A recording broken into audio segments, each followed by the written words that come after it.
Yes, sir. Yes, sir. There we go. Happy Halloween, you bums. What it do though? Wait for everybody to pull up. If everybody to pull up, then we're gonna get the show started.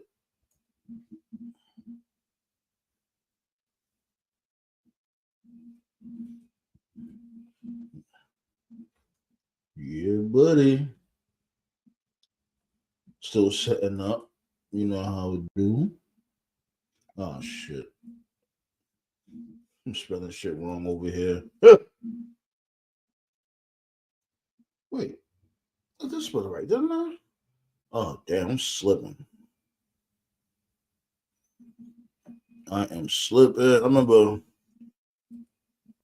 I used to be very good at spelling. I'm still pretty good, but I used to be better in spelling. Speller be champion over here, son.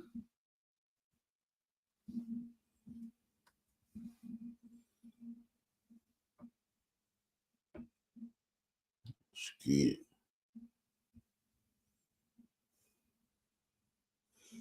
You already know the vibes, B. Hit that like button on your way in, especially on your way out. Hit that like button. Wipe your feet before you step in the house.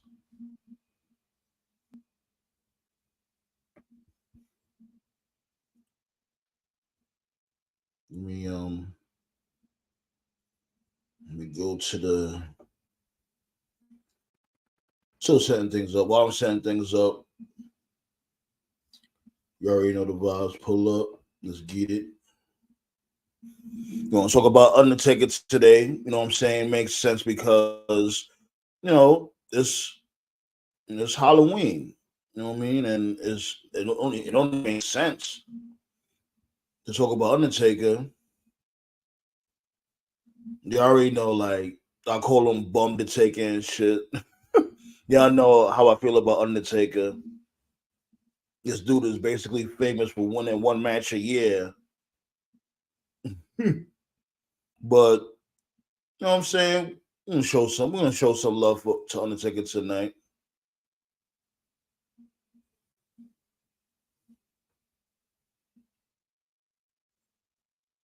Shit. I remember when I first started when I first see Undertaker, at first he was with Brother Love, not Diddy, the original Brother Love. And what's gonna call it?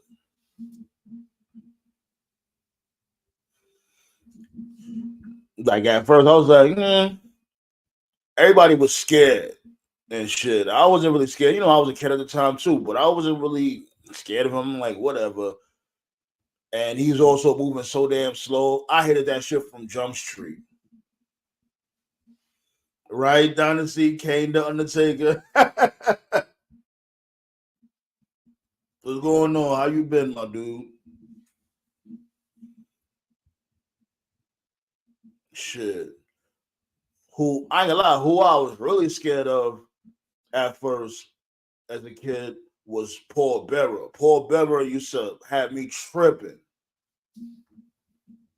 With the oh yes, oh my Undertaker, oh all that other extra shit. TKO, what it do? Right.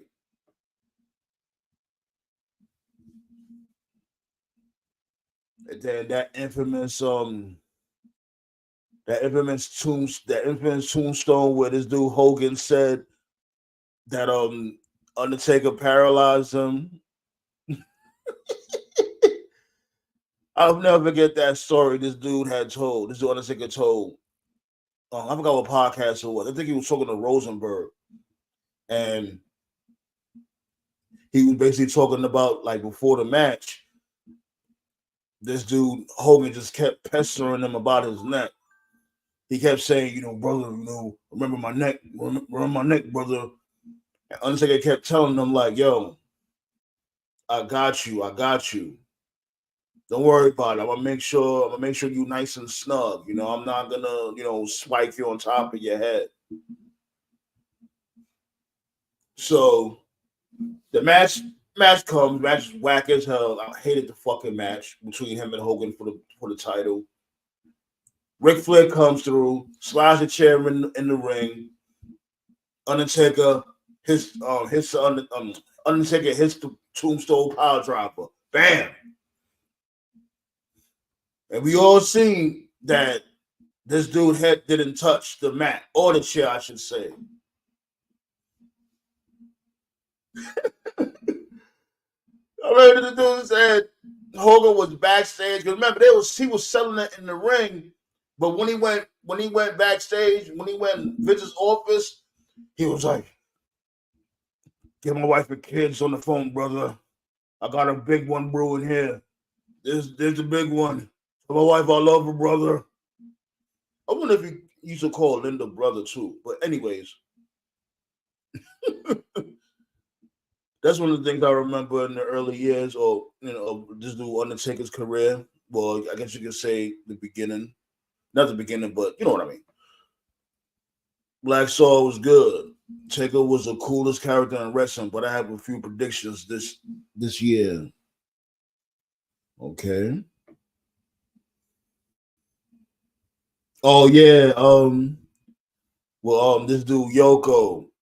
Now, I ain't gonna lie, like that's when I guess you could say I started tolerating Undertaker because I definitely like the rivalry between him and Yoko. Like me, I was big on Yoko from before. Yoko was my dude. You already know how I feel, representing, for them fat dudes out there. Yoko was definitely repping for the fat dudes out there, like all in one. But when he did that shit, when he rose from the casket, and that shit, I ain't gonna lie, that shit was pretty cool at the time. Now that shit look corny as hell, but that shit looked pretty cool. Man, that tombstone was worse than Linda's. Remember that shit, right? Like this dude Hogan trying to sell this shit out there, and now some grimy shit on Hogan. It was like, yo, my dude, he's up and coming and shit. And even Undertaker was shook. Undertaker was like, "Oh man, I can't believe I fucked up. I could have swore, he didn't land on his head. The chair. You know what I mean? His head didn't land on the chair. I could have sworn that didn't happen." Hogan is just a shit. You sitting there basically trying to get this dude blackballed from the industry because at the time Hogan was making the company millions of dollars. You know what I mean? That was a golden goose, like what Undertaker said.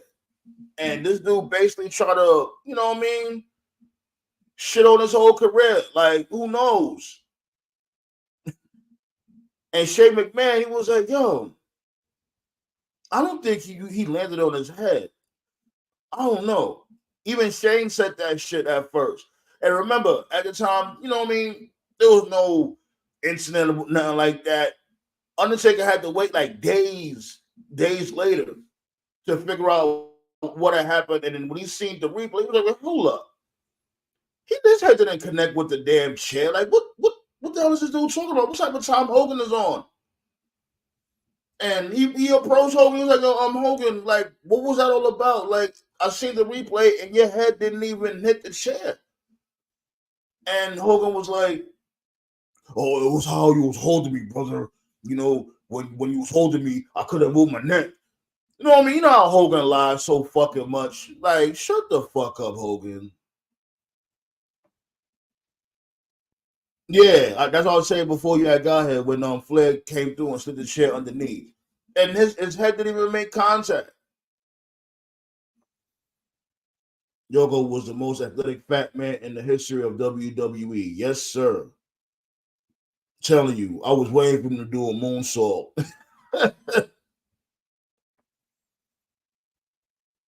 Yeah, but Bam Bam was that dude. I folks with Bam Bam heavy, even though he had some questionable behavior at times. But Yoko was bigger than this dude. Yoko was jumping off the second rope and catching motherfuckers with chin music. So him being like, you know what I mean, that weight and lifting his leg up, gotta, you know what I mean, gotta respect that. Hogan never wanted to get people over. No, he didn't. I think that even this dude, Bad News Brown, God rest his soul, I think he has said that Hogan was scared to go against him. I think. Don't quote me on that. But I think he said that in one of those fucking shoot videos. I think it was RF video. Yeah, he definitely wasn't more athletic than Yoko. Yoko was like what? 500 plus?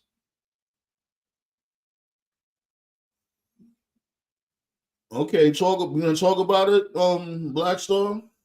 Dragunov and Mello. I know they went to war earlier tonight. I see you, Blackstar. I know they went to war. Man, like I What's caught. going on? What's going on? What's goody, man? I I'm caught good. the I'm ending good. I can't complain. of Dragunov versus Mello, and it looks like Trick Williams surprised Mello. Looks like it's going to be like remember what Triple H did to Shawn Michaels? It's going to be like that. What happened? So wait, so Trick didn't get hurt backstage? What happened with that? Yeah, like Trick showed up and he was staring down Mello to distract Mello. Dragunov hit a superplex, and then it's finished. Got the pin. So what? Trick was just standing there, just looking at him, and that distracted Mello. Yeah, like Mello was looking at him like he's seen a ghost. Oh god, dumb babyface syndrome, huh? I don't think it's dumb babyface syndrome. I think it's dumb heel syndrome. Here is Trick staring down Mello. Trick's about to enter the ring. Gentlemen. What's goody, everybody? What's up, Virgo, babe? Happy Halloween to you too, Virgo. Looks like Trick's about to attack Mello. Yeah.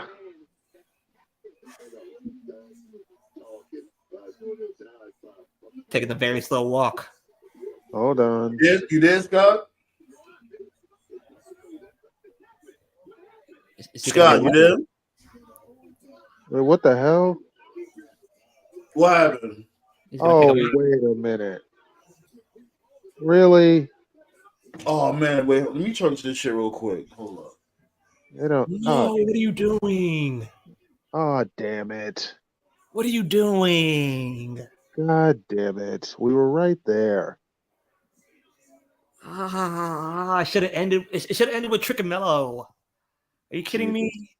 Damn it, man. What's going on? What's going on? What happened?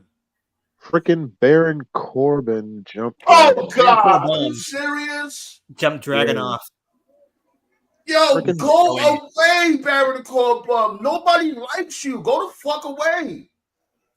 God damn it, man. We were right there. Should have ended with Trick and Mello. What? Wow. Just when I give NXT a chance to build that story, they take a detour. God damn it. What are you doing?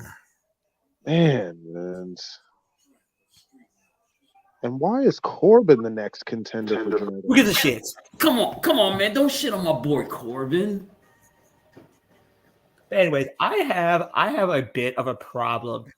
Did any of you guys watch the fight on Saturday? So we ain't gonna talk about that bullshit. Wait, hold on, wait. Before we get to the fight, hold on. Like, first of all, what's going on, y'all? Second, what's y'all thoughts on this dude Undertaker and shit? You know what I mean? Like, what's your memories of Undertaker? Because I figure like, why not? It's Halloween, Taker last day of Horror History Month. So you know what I'm saying? I felt like bringing Undertaker up. There were two truly great Undertakers. I got one. One was Ministry of Darkness Taker, and the other was Biker Taker. Those two heel runs My favorite is when he went to What's Jim up, Ross Ballet? and he said, "So you're not gonna kiss his ass? Hell no." So I think that makes you better than me. So you think And you're we- better than me? That would beat up JR. Oh God. Did Jared look And like he then- killed him? And then at Bro, Jared that looked like shit he was killed so somebody. unexpected. at the same time, he punked Vince McMahon. He's like, "Mr. McMahon, pull your pants down. You're gonna kiss his ass." Oh my God. Yeah, that Didn't shit they was end- so unexpected. So Didn't it how end you up gonna- with? how you Didn't it gonna end be- up with Taker with Taker versus Austin? Yeah, how you gonna I'm be not a too sure. heel? Yeah. How you gonna It be a was heel down the and line punk up the there. boss at the same time? He Yeah, low because key everybody kind of thought he was buried. gonna come out and beat Vince. Beat up He Vince. low key kind of buried Vince with that promo before he did the thing with JR though. He's Was the it Taker versus Undertaker. Austin, or was it? He's the Or was it Undertaker. The Rock versus Taker? He's supposed to It punk was Vince Rock. McMahon. It was Right. Rock. Yeah, that's versus what we Taker thought. first. We thought, Oh, okay. but that was a hell of a swerve. Yeah, I was not expecting that at all. Probably one of the better swerves in quite a while. But he beat the shit out of everybody ever since that day. And speaking Lord. of that, beating the shit out of somebody, remember when he was a hardcore champ? Like that was another unexpected thing he did. Like he The was on the funniest- hardcore championship. The Like he funniest needed peer, a, like he needed a ass whooping. license to kick somebody's ass. Good Lord. The funniest peer ass whooping that he dished out with what he gave to Maven. Oh my God. Oh my God, yo, that chair shot he gave to Maven at the Royal Rumble, that was unmerciful. I think Maven said that shit still hurts to this day. I would imagine that shit wrapped around his head when he got nailed with it. Like it was the Maven ass whooping followed by the David Flair ass whooping. Yeah, which Yeah. one was worse? The Maven? Nah, the Maven one was Now, the worse. Maven one was worse, but the one with David Flair was hilarious. That shit was as funny as hell. What See, am I doing? What am I doing? I'm Be on your ass. That's what I'm doing. See, the thing with the Maven part was I don't think Undertaker was expecting to get eliminated, so he Right. was pissed the fuck off.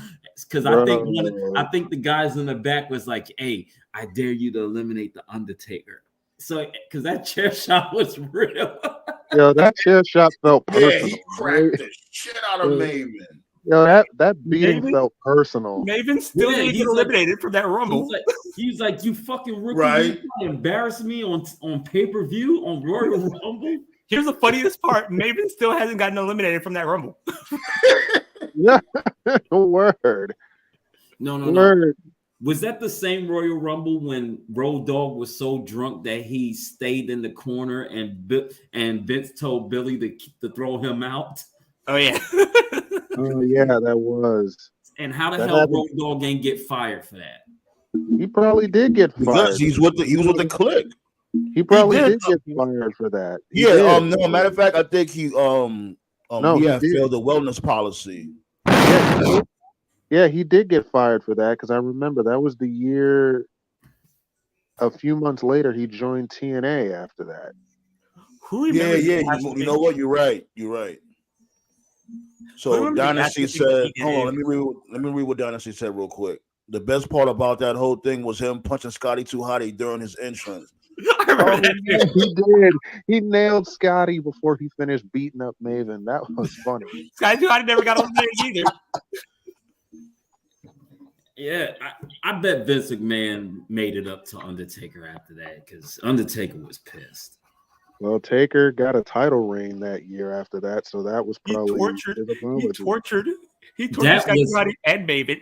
That was my favorite Undertaker title reign. Well, when he beat Hogan, Yes. Not really. I don't think so. Not me. He didn't really. What did he do when he won the belt that time? He turned you into the ultimate Tommy Dreamer hater of the year. You totally despised Tommy Dreamer after that. No, I've been thought Bummy Dreamer was a bum ever since. I never liked this dude. I never seen the appeal in him. Never. But that was another I- ass whooping. That was another he ass whooping that actually Taker put over- gave. that was the year he put over Jeff Hardy in that ladder match. Actually, Yeah. Yep, he passed the torch to him. He sure did. Did he really put over on Jeff Hardy, or Jeff Hardy earned that shit? Because he did. Here's a good question. A little bit of both. Because nobody expected Jeff Hardy to hang with Taker, and that was really when he was starting to get off the ground as a solo act. Here's a good question: which ass whooping was worse? You said what? We said Black Soul? I said which ass whooping was worse? Triple H and Austin's ass whooping to Lita, or Taker's ass whooping to Maven? No, of course the shit with Lita was more crazier. It will always be number one. Crazier. That shit was brutal. To me, Lita will always be the toughest woman, like for taking those chair shots. Nah, B, Mae Young. And here's Mae the Young. thing. Yeah, Mae Young took the Mangle took Olympic slam from Kurt Angle. May did, and she also got put through a table off the stage by the Dudley Boys. So yeah, May didn't want to do it. Right, she made him. Mae Young used to. God rest her soul, man. Mae Young used to whip Canyon's ass when he was training under her. I believe that. Yes, it's on Dark Side of the Ring. And they is like, this woman is crazy. Mae Young made Bubba Ray put her through the table. Mae Young told Bubba Ray, stop being a bitch. Or stop being a pussy. Yeah, remember that, right? Yeah, that was Mae Young's idea to do that shit. I'm like, yo, this woman is crazy. Yeah, man. She was a soldier, man. Rest her soul, man. We miss Mae Young, B. Word up. Oh, so keep in mind we said Mae Young, not Hayes is turning into a bitch. Yeah, you crazy. What you said, Scott? So we're gonna talk about Carmelo Hayes turning into the Cowardly Heel. He shouldn't. Yeah, like I'm about to watch this shit right now, and all I heard was Baron Corbin came out of nowhere. And I'm like, oh, come on with this fucking guy. Yeah, he attacked. Dragon. Go somewhere and go make a steak or something. You fucking bum. He attacked Dragunov. That ruined that entire reveal. I thought Trick was gonna jump Mello after that, but then they just cut it to Corbin jumping Dragon. They just stare down. It's gonna be a stare down. They're pushing Trick to be the next big baby face. They're molding him now. Now, granted, it might be a good match between Corbin and Dragunov, because I'll give Corbin, like, when it comes to him going against lightweights or like middleweights or whatever, he does tend to have good matches when it comes to them. But other than that, get that fucking goof off my TV. Can we not blame everything on Corbin? I think yes, a lot of it. Everything. I think a lot of it is the writers, because Corbin we can blame what happened at the end of NXT on Corbin fully. But I'm gonna tell you this was good. But I'm gonna be just chilling. I'm watching Straight Outta Compton while you guys talking. Chilling. Yeah, Booker T post N-word. That shit too. Sean O'Hare.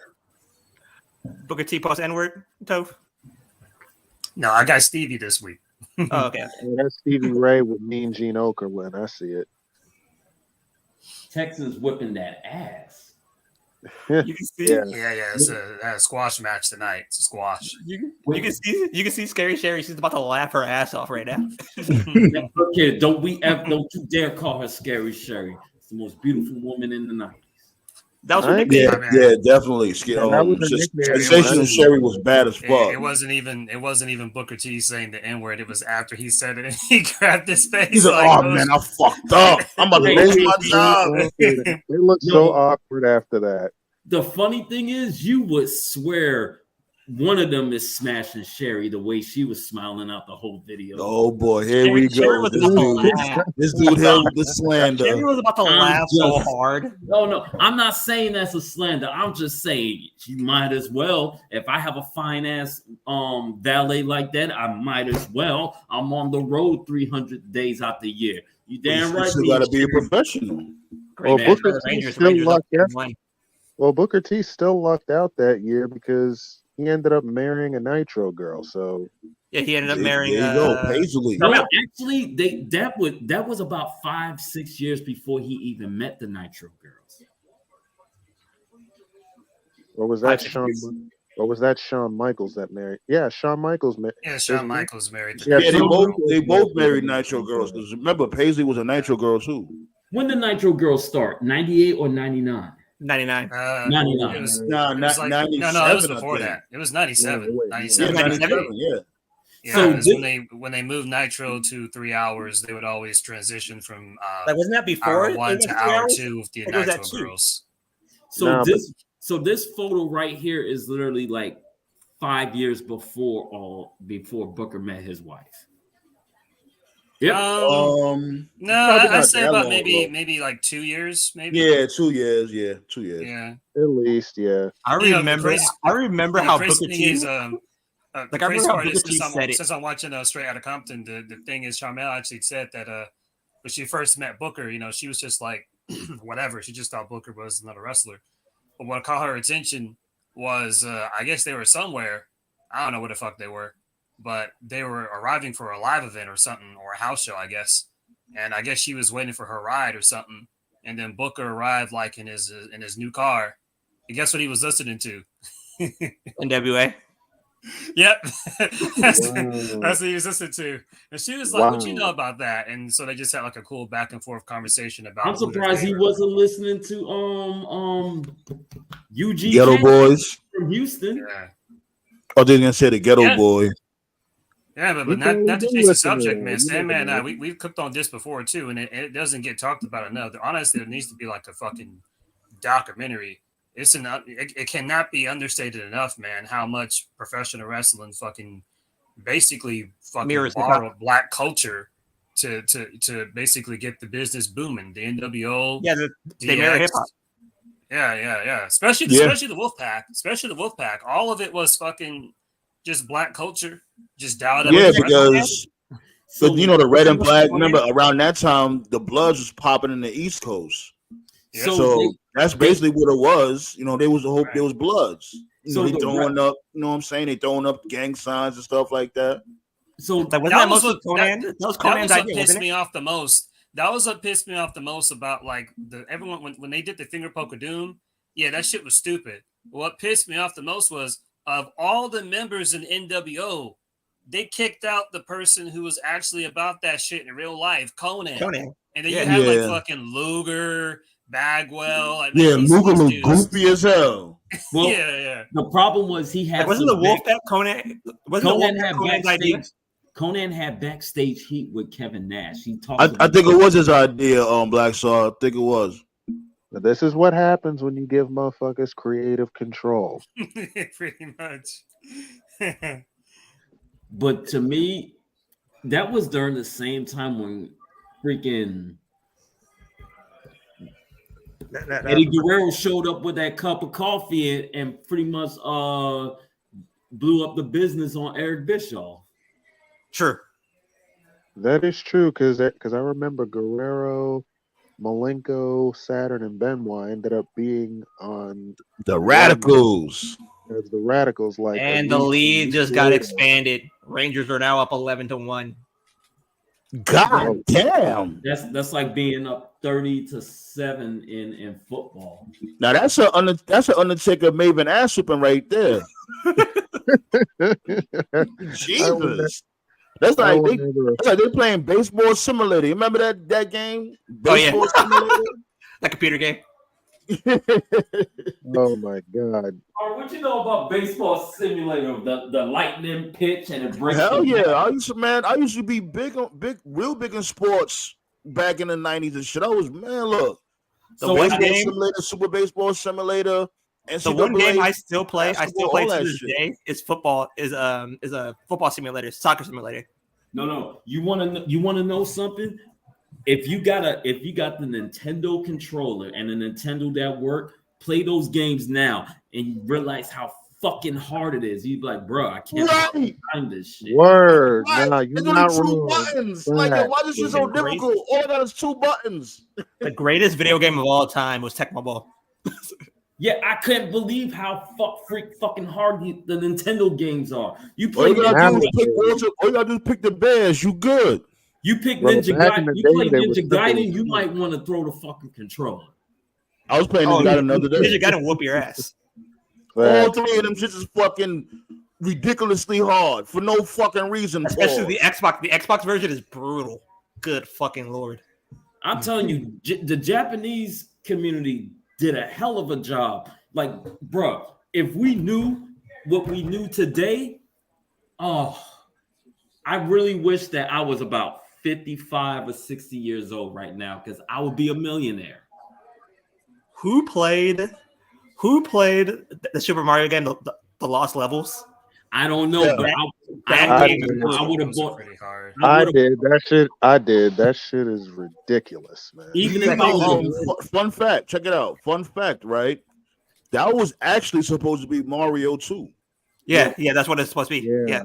the crazy thing, even if I was a drug dealer back then, I would have bought every game, 2 copies, and leave one unopened. Because the original Ooh. first issue of Super Mario was auctioned for $10 million. What? Nah, he ain't I wrong. didn't hear though. that. It broke the Nah, he Guinness- ain't wrong though. A lot of shit. Nah, he ain't wrong though. A lot of games like that are on If you don't open nowadays them, would be worth like Yeah. millions. Yeah, basically how it works is like the more in condition it is, the more it goes Right. for. So like Yeah. if you still have the book, like those little instruction manuals. You Yeah, still have Nintendo to use Power. anymore. Yeah, B. Yeah, the Nintendo books, Power. yeah. Man, It's game not I just- got and it's not just games either. yeah, I It's got not like just games Final either. It's Fantasy. trading cards too. I got a copy of Final Fantasy 8, Final Fantasy 9 that a friend gave me like years ago. It's never been opened, like full quality condition. And I took it to like a con event. This is before COVID, like 2018, 2019. And I was like, yo, how much can I get for this? They said they would buy it off me for like fucking, I think it was like $850. What? Yeah, just for That's one. true. Yeah, if you go on Amazon, you go on eBay, just put in like a random like PS1 game or N64 game. Them chips on sale for like fucking $500. Know the one game I just beat the other day. I was like so proud of myself. I just beat What? Transylvania, Super Transylvania. Oh, nice. Oh, wow. I Even remember that- that. Even that game, the track and field Olympics, it sold for $3 million. What? Yes, I remember that game. Remember that game? You remember that shit? You had the was it the power pad? Yeah, you had the Yeah. power pad. So if you had, Like I remember how that game started. You went dun dun dun dun. Yeah, you be running on the power pad. See, look, they was doing shit. They was doing shit from before, like you know what I mean. Like see how time repeats itself. Because now motherfuckers is doing that shit now, like with the Wii and all that. But Nintendo was doing that shit back in the 80s already. damn, just imagine Super. And how much was the games back then? What, $40, $50? You know, yeah, they're basically the same price like how they are now. Man, Like, yo, like I still got my copy of Super Punch Out. I really wish I could have been like, Mom, buy me both copies. Like, why? Trust me on this. One to play and one We to were keep. broke then. That's a difference. We were broke. That's $120. Like I know. ain't nobody buying a game, 2 games for $120. I know. And that's without the Imagine if you PSN. was in the trap during Right. the crack era. Imagine if you was in the crack era, boy. You'd be like, Man, you probably would have got both games for half that back in the day. no, I'm talking about you would have had it. You know, back then people was slinging dope was making like 3,000 a day. Yeah, they definitely was. Took They your ass to definitely the was. video game store, craziest buy shit. 2 copies, and keep it moving. The craziest shit I ever saw in person back in the day. This is a true story. I saw a legitimate drug deal over Pokemon cards. This is back when Pokemon cards was like red hot, you know, like Bro, it's like I 99. know exactly how that feels, man. It was like 99, 2000. I think Yep. it was like a Charizard card. It was like the most Yep. expensive card at that point. It was like the most powerful Yep, card in the because game. because it was limited edition, man, and there was so Yeah. few of them out there. Yeah, yo, Pokemon cards, even to this day, Pokemon cards cost a lot of fucking money, like especially like the rare ones.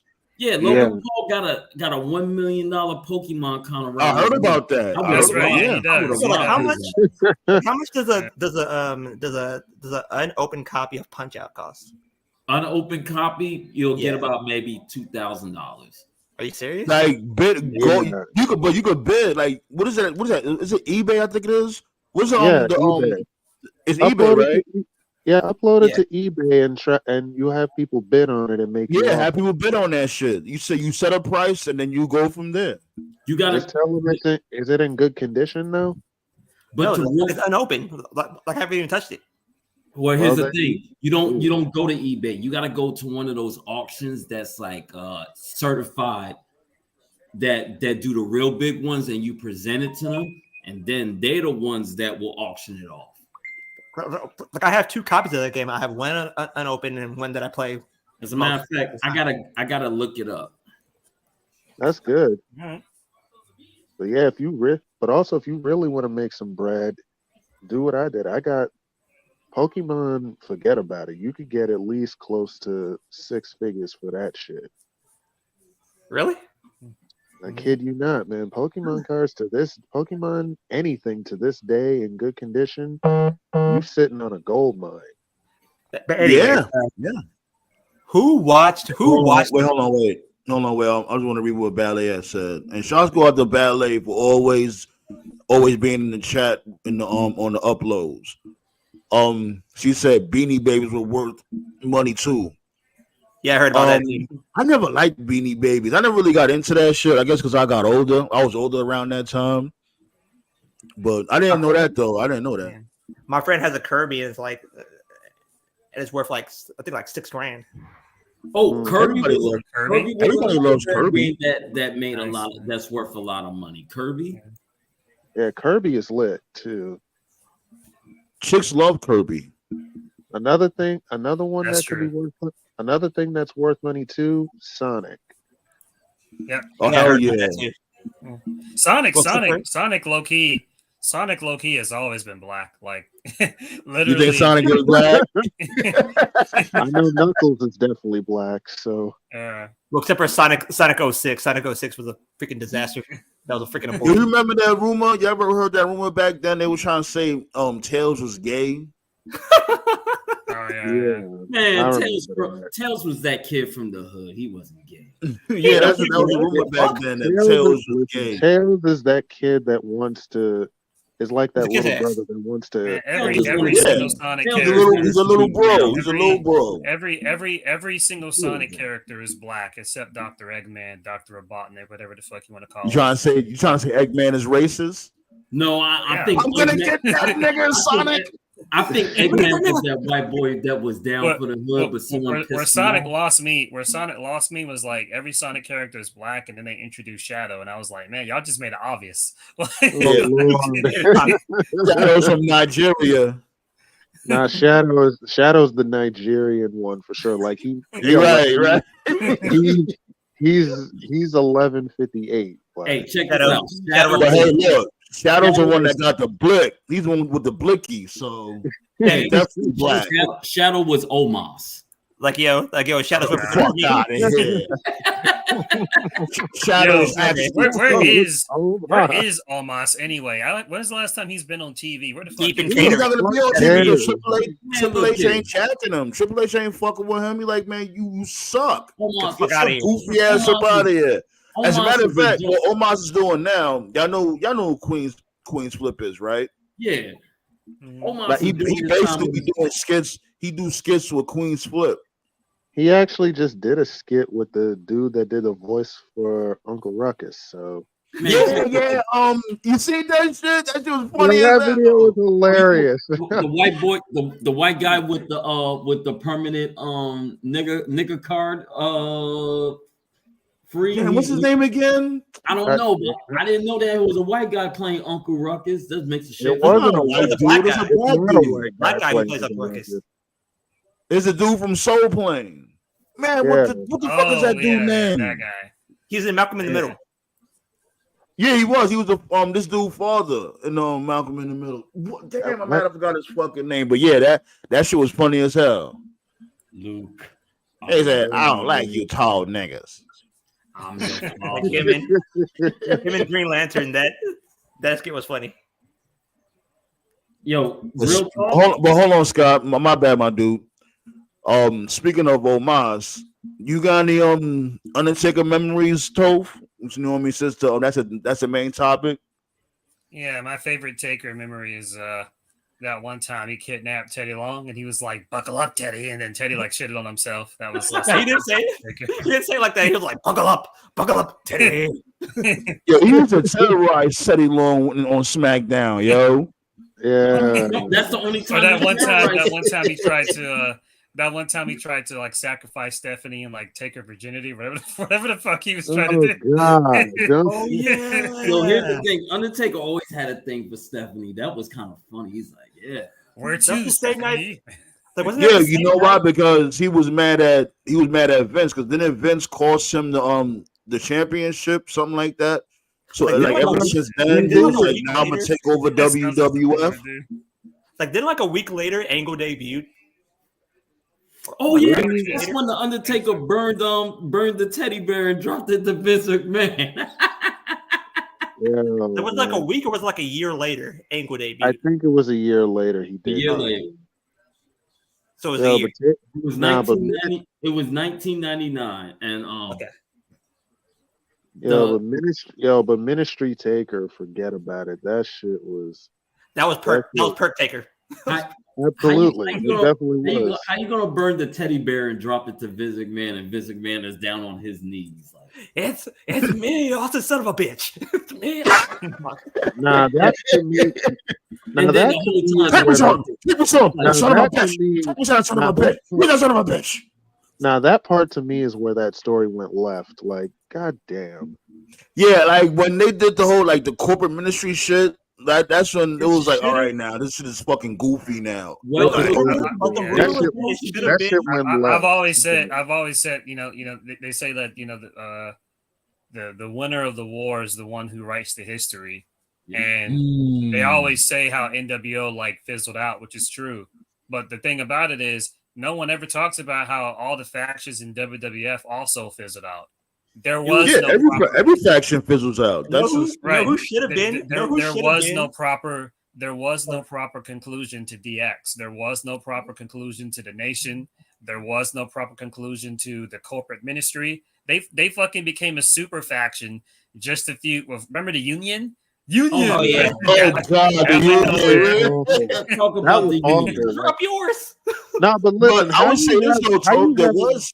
Remember, there was an ending to DX. Remember, Rated R KO took them out. Oh yeah. Oh, that version of DX. All right, I'll give you that one. Yeah, well, it's still it's still DX. Yeah, Rated R Yo, KO Sammy. took them out, and that's when this dude, Shawn Michaels, recruited John Cena as like an honorary member, supposedly. Yo, Sammy.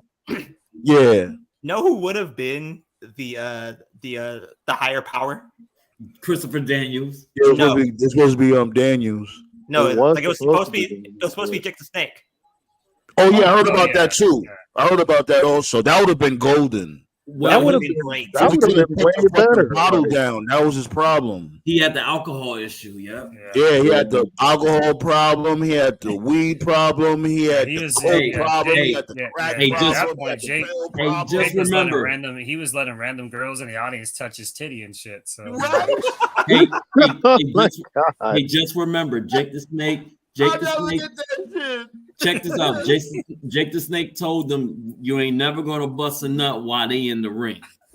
Oh man, man, shouts go out to No, Jake the man, Snake was like, fucking I'm like, amazing. what the fuck is he talking about busting a nut in the ring? Like, all right, Jake. No, Jake I heard the he's Snake not is using a amazing. breathing machine no more. Is that true? The the yeah, oxygen he's tank? doing much better now. That's Yeah. good. Yo, this dude, Yo, he is. Oh my goodness, he's like the equivalent of TNA when it comes to life. If Jake, Shouts the go out Snake, to him. if Jake the Snake would have said, "It's Him me, and Austin," JR. it's me, Austin. JR would never said "son of a bitch." He just want to let it. To me, it would have actually been it would have been full circle if Jake the Snake was the higher power. Remember the Yeah. last time he was there? Austin fucking trashed him when he won King of the Yeah, Ring. it would have made It would've sense. been You're right. right. Yeah. But yeah. Oh my God! But you know what though? Knowing Russo, if Jake had been the higher power, he would have did some story of somebody kidnapping Damien and fucking selling it on the dark web or some stupid shit. That's what I'm doing. Do you know that Remember, Diamond wasn't there Dallas like a Page is tag 60 team, him seconds? and Undertaker? Jake the Snake and Undertaker, wasn't they a tag team? So it would have made sense. No, they had a No, it feud. wasn't a tag team. They were just harassing the fuck out of Yeah, they was like allies. Yeah, Macho allies. Man. Macho and Yo, they put Ultimate they Warrior really and shit. put, Yeah. yo, when they had that snake at the birthday present and then Taker hit him with the urn. Oh yeah. That's God. forever gonna be the best wrestling story when Vince was like, okay, Randy, we're gonna have you get bit by the snake. And Randy's like, yeah, so Vince, I'll get bit by the snake, but only if Jake gets bit by it first. Like, how Yeah, he paranoid wanted- Yeah, could he that told be? like, why don't you like, let the so- snake bite you first? So we Not a gonna more fucking bro, do get it. the picture. We'll fucking do it. But I need the you to crazy have thing him is- fight you first. And he's like, And the crazy thing about that segment is the fans cared more about Jake DDTing Elizabeth than they did about Randy. well, Savage he getting didn't hit. DDT, he slapped her. And Oh shit. Yo, they tried to kill Jake after that. here's the thing. I don't think Jake even was like, he looked at Vince like, so you want me to slap a woman on TV? Nah, what the fuck is wrong with you, Vince? Yeah, And 'cause you gotta I slap. forgot, especially where they were at, the city they were in at the time. Good lord. I just found this out about Vince today. That live sex celebration that Edge and Lita had, Vince Was last forced night. them to do that, and if they didn't Oh. do it, they were going to get fired. I just read that. Vince today. is a perv, man, for real. I mean, they slut shamed Lita that whole year ever since that day. No, you mean Yeah. John Cena slut shamed her because John I Cena. ain't gonna lie. I That's was, what I I was mean. never, Oh I my was God. never a Lita fan, but that is They fucked never up. spared. They never spared Lita that year. John Cena was a savage when he came to Lita. He just flat out said Lita's a hoe every single. I see you, week. Black Star. Yeah. I'm like, good grief, you never sparing her.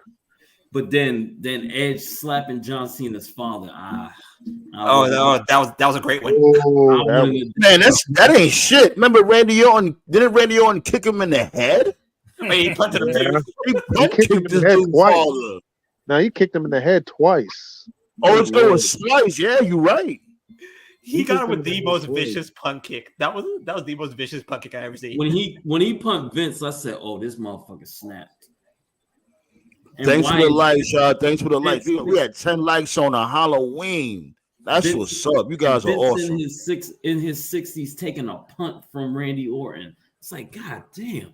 But real quick though, who watched the fight on Saturday? So I ain't get to watch it. I was at work. let's just say that the FBI needs to start investigating professional sports. Whoever scored the fight 96-93 in Fury's favor needs to get slapped. So Didn't here's the thing. he lay him down though? Didn't he lay Fury down? He knocked Yeah, him down. like got And him here's the with the thing. left hand.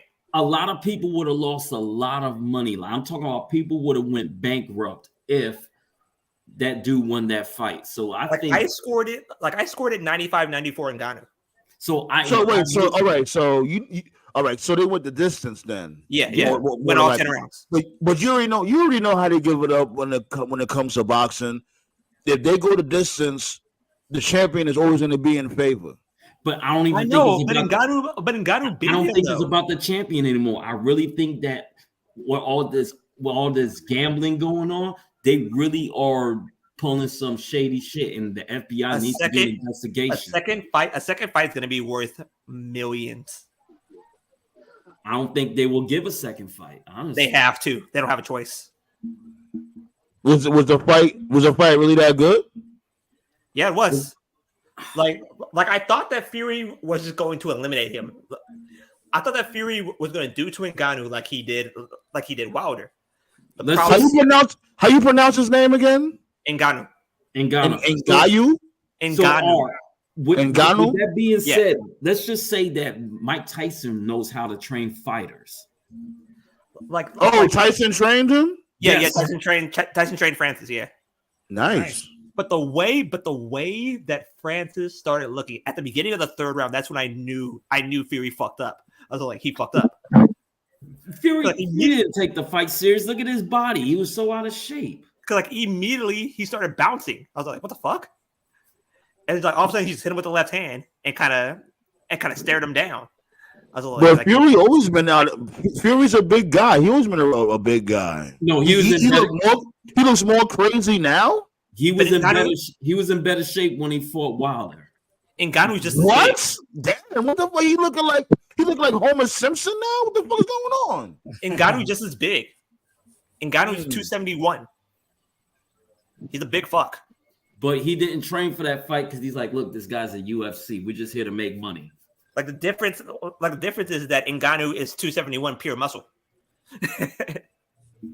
And I heard this dude Eminem was there too. Yeah, he was. Vince was there too.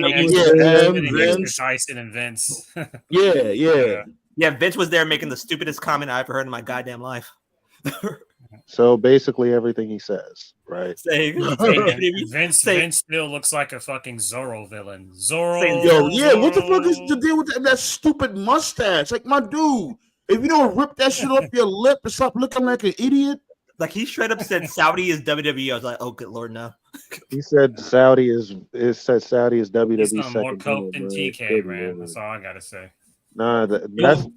I don't think nobody does more coke than TK. I can't believe Vince. I do, Billy Corgan. I can't believe Vince has Billy Corgan. Oh yeah. There somebody was doing. They were doing straight up coke at that last NWA show, like legit. Jesus. Hey, yo, you saw that? He got a TV deal.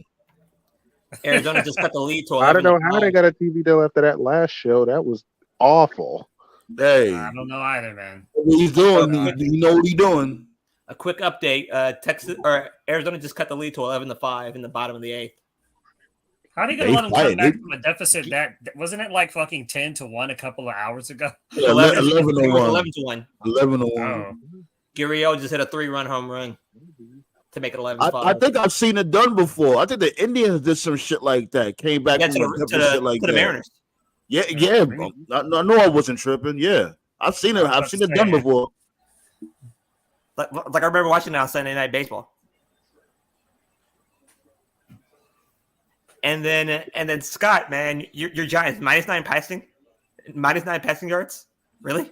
No, I want to know why we trade bitch ass Barkley. Yo, why would you trade your best player? You should trade Daniel Jones's dumbass. No, I'm gonna tell you why. Oh my god.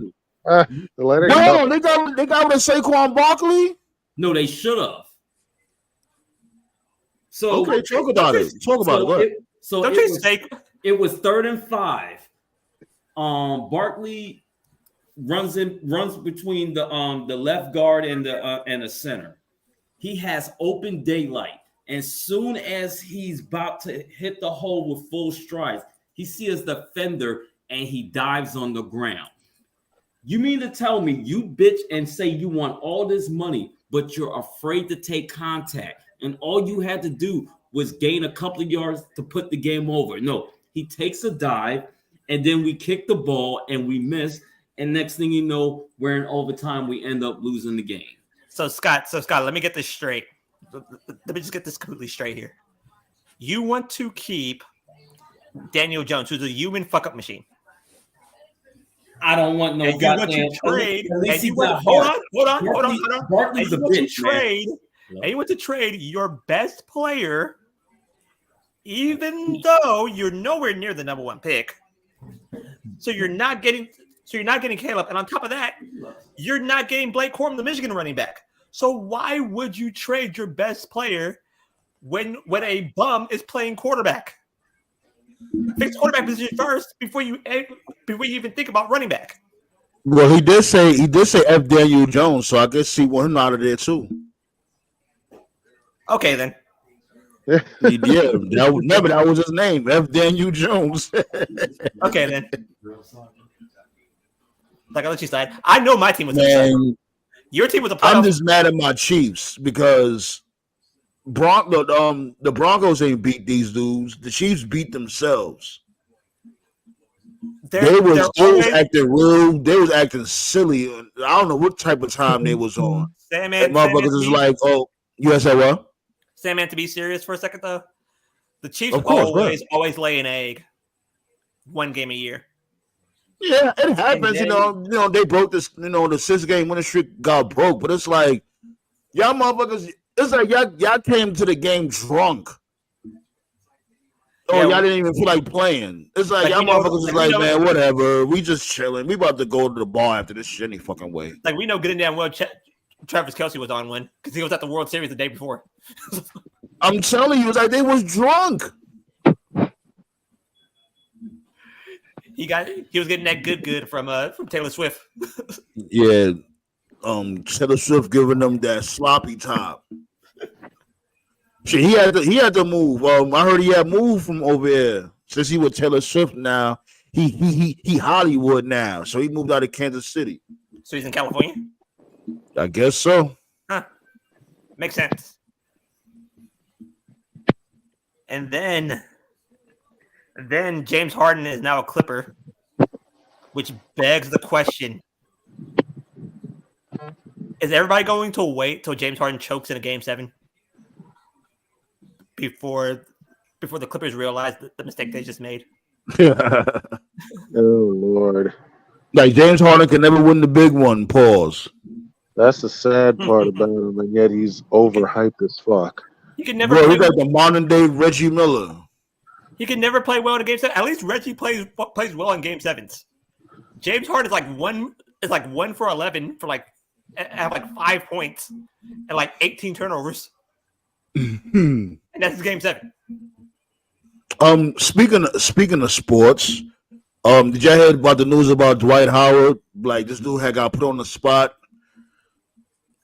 and basically admitted that I guess he likes That he's in the guys. Yeah, he made dudes. He's bisexual. He's in the trans what's the politically correct term to say it? Trans. Listen, man. To quote It would be the immortal booty warrior, water booty was more important than food, man. Getting some booty was more important than drinking water. I like booty. When I see a guy, Yo, you know this dude is popping right now. Like motherfuckers is sitting there listening to this dude talking about raping people. Like, oh my god, this is so funny. No, it's not. It's weird. Why y'all? When I see a guy, Why y'all listening to this? When I see a guy, I tell him I like you and I want you. That was it. We got this dude going around getting interviews talking about how he licking dudes' Larrys. Get the fuck out of here. Shit is weird.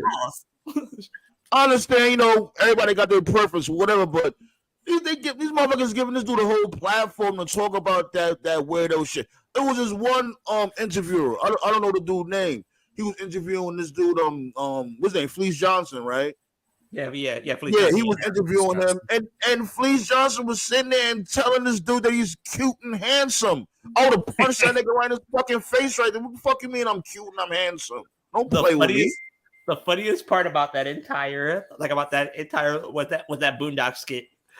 Yeah, that was it. Chris Handsome. Can I call you Chris Handsome? I'm not looking for boys, but I'm looking for man. But to go back to what you were saying, I'm looking for man butt. Yeah.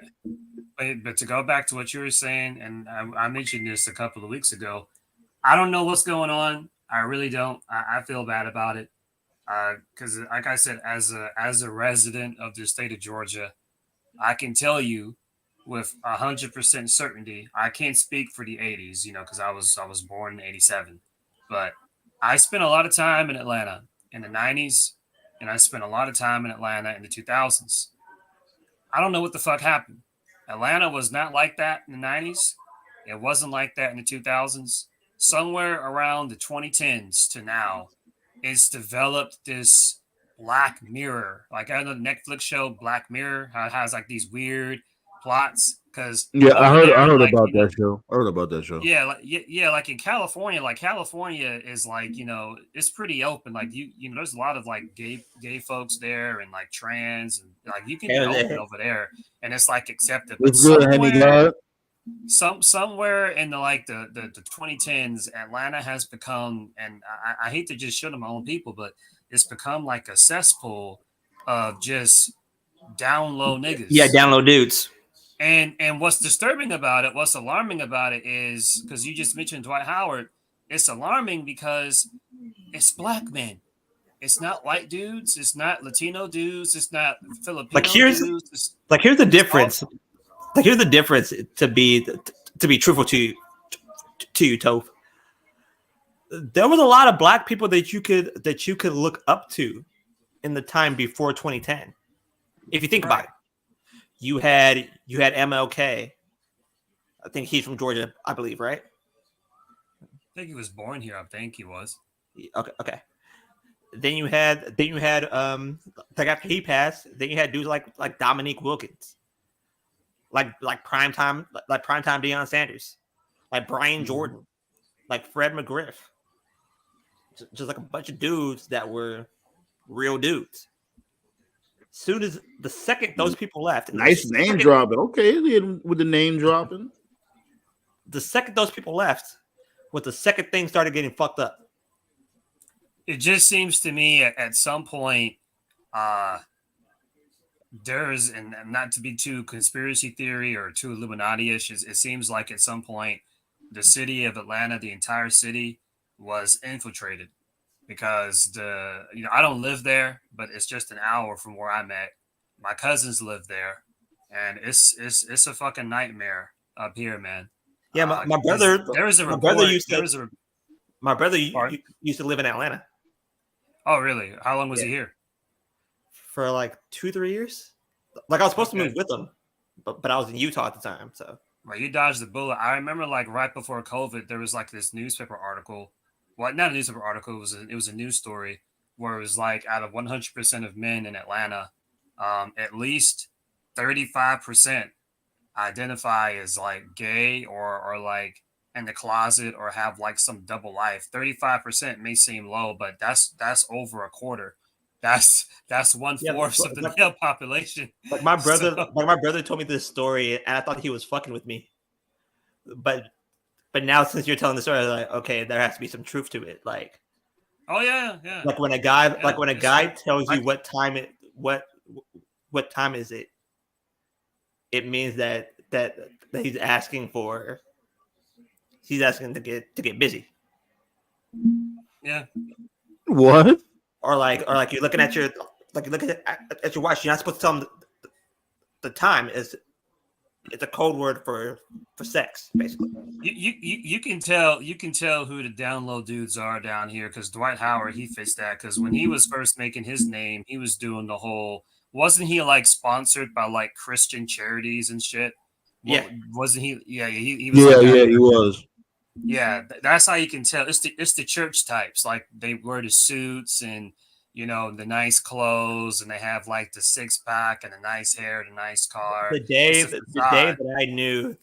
I knew that Dwight Howard there was something up there was when he grabbed that dude by the balls and he touched some dude's booty hole on the Utah Jazz. So I'm like, yep. What? I don't remember that. I don't remember that. Whoa, what? I'll send you the video, Sam, man. Yeah, send me that. What the? Oh Lord. Shit. So remember this dude? You remember he was in an NIL program? Do you think this ruins his chances? Yeah, he's fucked. What I'm waiting for personally, I'm waiting for like, and I don't know who it could be. I'm just waiting for some prominent, important, like black figure in the black community that most black people respect. Like, I'm just throwing out a name, like say Denzel Washington. I'm waiting for someone important or to LeBron. Basically just kind of just acknowledge it and just be like, what the fuck is going on in Atlanta? Like this. Fucking John Carpenter, he had the right idea, but it was the wrong city. Instead of doing Escape from LA, Escape from New York, he should have did Escape from Atlanta. My boy Snake Plissken. Bailey said she used to have a crush on Dominique Wilkins. Dominique Wilkins was that guy, yo. I remember seeing tapes of his wars against Larry Bird. When he almost whooped Larry Bird's ass. Like game 5. Oh man. Like I remember Dr. J almost beating Larry Bird's ass. Yeah, the game was Yeah, like they was hanging on that dude. Like when it comes to the goats, a lot of people don't talk about Larry Bird. Larry Bird is definitely one of the goats. Oh, Larry Bird is White Hope. That motherfucker, that like entire team was White Hope. he was balling. He was balling for real. When the NBA was brutal. Like I knew everybody in basketball was fucked the second that Danny Ainge became a starting point guard. Shit, my dude was Stockton, Mark Price. You know what I mean? Those are my motherfuckers when it came to the white guards. Price and Hell Stockton. yeah. Price and Stockton was that dude. Danny Ainge had no athletic ability whatsoever. It's like Bill Burr always said: if you see a group of black dudes and there's that one white guy, like be afraid of that white guy, because it's like, what the fuck did that white guy do that the black dudes respect him for? Yo, I love Bill Burr. Yo, this dude is a fucking man. That dude, Bill Burr, be him, Patrice O'Neal. Man, you want to talk about comedy when motherfuckers just didn't give no fucks? I mean, one time he had said the N word on stage from before, but he was basically talking like he was saying a story about his grandmother because his grandmother was racist, and he had said what she had said, and people was trying to heckle him in the crowd. He's like, "Are you serious? I'm saying a story." He's like, "First of all, this is my show." He's like, "You know what?" He started just flaming the dude that was in the crowd. Like, man, Bill Burr. I love Bill Burr. Who remembers this? And like, just stop me because I'm gonna tell the story. Who remembers when Conor McGregor was on stage? I think it was before the Floyd Mayweather fight. And he was like telling I think the I know what story. you're talking about. I think I know what you're talking about. Was that the one where he was like, "Who the fuck is this guy?" or whatever? No. He was like, "Look at this guy. This guy dressed like a fucking teenager. He's wearing a fucking book bag." Like Floyd was dancing, and then Conor just said, "Dance for me, boy! Dance for me, boy!" Yeah, I remember that. Oh, fuck. Because he was trying to, he was trying to get under his skin. That's all it was. But Mayweather, he played that shit real cool. But Conor deserved every single second of that Khabib Nurmagomedov ass whooping that he took. Yeah, like on some real shit, like Mayweather could have washed him, but he just played it safe. He was like, "You know what? Look, this is what we're gonna do, McGregor. I'm gonna take it easy on you. We're gonna just go and get this bag. Like, we're gonna go the distance, whatever, and get this bag. I'm not gonna hurt you too bad, because that dude Mayweather was playing with McGregor. I never forget that shit. That's what I had visited New York, as a matter of fact, around that time, and it was a fucking barbecue going on. We had brought the TV outside that night to watch the fight. I almost won the bet with my brother because I said that Floyd was gonna get him out of there in round 9. Right, I was like, "Fuck." That's the thing about Floyd. Like, no hate, I mean, he made his money. The thing about Floyd was his trash talk never matched his matches. He wasn't like Ali or Frazier or like Tyson or Holyfield. Like, I always thought his matches were kind of boring, but entertaining guy. No, like Mayweather. No, like Ali was a poet with his trash talk. Oh yeah, of course, yeah. But I understand how Floyd fights. He thought a very defensive, safe style. Yeah, cage defense. Ric Flair. I just personally thought that his mouth didn't match what he actually did. Like, because he used to knock motherfuckers out. When early in his career, he used to knock motherfuckers out. But he figured, like, you know what, I can't be, because look at most sluggers. Look how they ended up. Most sluggers, they end up with their brains turning into oatmeal. Kansas City sucks. What he did to Arturo Gatti was a work of art. That ass whooping that Arturo Gatti took that night. Scott, you still there? Like, he's on mute. Go But ahead, yeah, my bad. that was like a work of art that ass whooping that Arturo Gatti took. Like I remember Arturo Gatti was walking to the ring, and his pyro scared the shit out of him. That's when you knew the fight was over. Yeah. Instantaneously. Like this fight's over. The Nah.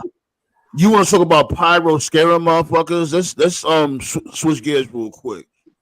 I remember the one time when this dude, speaking of Halloween, of course, there was the first topic of Horror History Month, Kane. Remember when this dude Kane pyro went off, and while this dude Coach was he was at the commentator's table and he had his feet kicked up chilling, and when Oh, the yeah. pyro went off, he fell out his chair. Oh yeah. I And always he fell out of his thought that was chair as soon as Kane's pyro went off.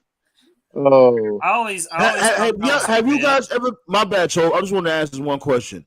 Have you guys ever been there?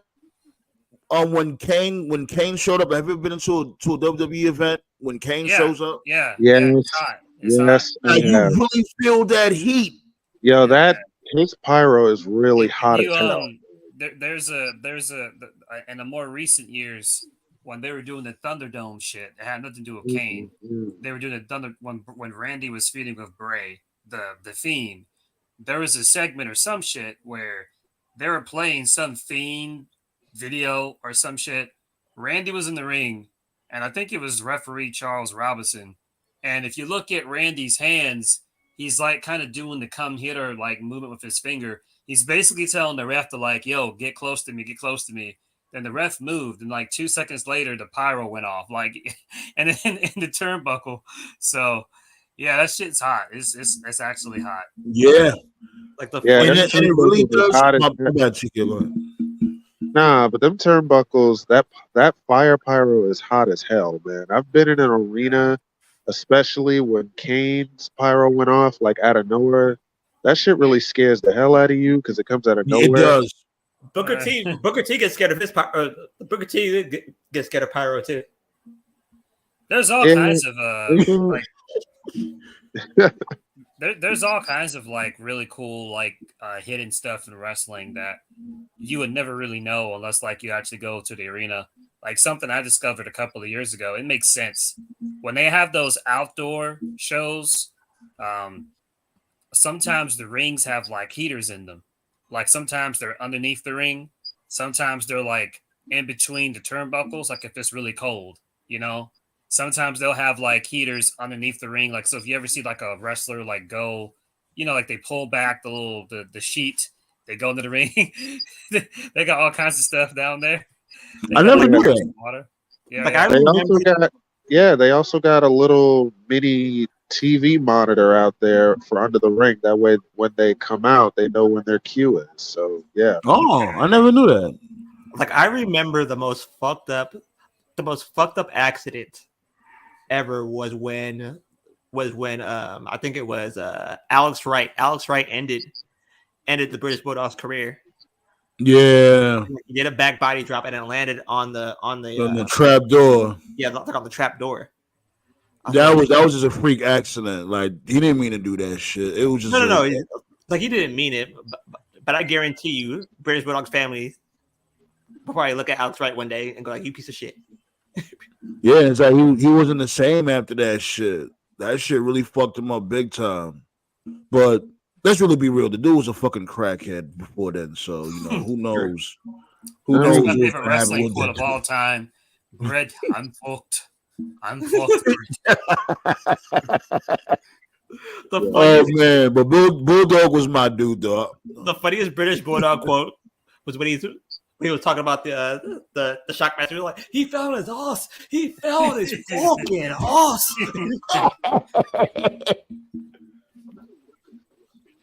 Oh man. Hold on. So Henny God said favorite Taker iteration is the Ministry of Darkness and the theme song Still Banging the Whip. You played the Ministry of Darkness theme song in your car? That's wait, really? I guess. Hey, nah, man. The theme song ain't bad, honestly. Biker Taker tops Ministry of Darkness Taker. Like I'm I not would the see, red I would see dude. like playing, keep rolling, rolling, rolling. I would, I would Nah, guess that, but I don't rolling by Limp Bizkit. That shit fit Taker so much. know. Hell yeah. Because Biker Taker, you knew an ass win was coming with Biker Taker. Yeah. Keep But Yeah. rolling, I don't rolling, think Taker, that's rolling. Biker Taker is like the weirdest. It's like the weirdest character probably for me in wrestling because as I understand it, if you go down the rabbit hole, apparently when it was going on, a lot of fans didn't like it, and Vince didn't like it, like when it was happening, like back then. But then I years loved it. later, yeah, but then years later, now fans are like more positive to it. I always liked it, so I don't. Listen, I Word, man. me too. Yeah, that Biker Taker character. was funny as hell. Biker Taker Nah, made me laugh on a the weekly basis. Biker Taker. That shit couldn't have been played by anybody else but Taker. It had to really be careful because yeah. to transition from his previous character to a human-like character, you got to really be careful and ease your transition for that. Like I Well, I remember, personally, they I did try. personally thought Big Remember, Evil was. go ahead, Joe. I was gonna say, I thought Big Evil was his best work. That was the best character he ever did for me. I remember when he Mm. was talking shit to The Rock, and he said like, "You talk about all the monkeys' nipples." Yeah. Then he said that. I thought it was. You know, No. good and damn well. You know, good and damn well. I still get down with the devil, and I will get medieval on your ass. I thought it was funny when he was in a feud with Triple H and he got arrested and said, "You think on the way we could stop and get some donuts?" You remember when he threw Stone Cold in the through that glass window? Oh, well, yeah. Oh man. Yeah, Taker was accidentally funny with that character, Yeah, man. pretty much like the only blemish, I only give him two blemishes really his whole career. Number one, you buried DDP. Oh, that was fucked up. Yeah. And No, that, kid. and then number two, you turned down Sting, but you accepted a match of Goldberg, like dummy. You fucking stupid. Wasn't he supposed to? Dummy, wasn't he- yeah. Was he supposed to face Abyss? No, that was never an idea. That was They never an wanted. idea.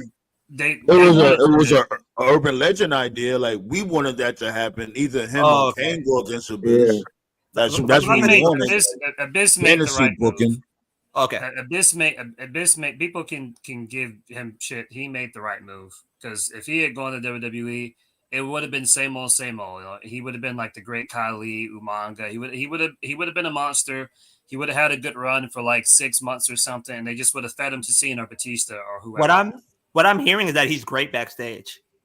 Oh, Yeah, yeah, he's he's a amazing. great producer backstage. He actually put Him, together. JB, all those TNA guys. Yeah.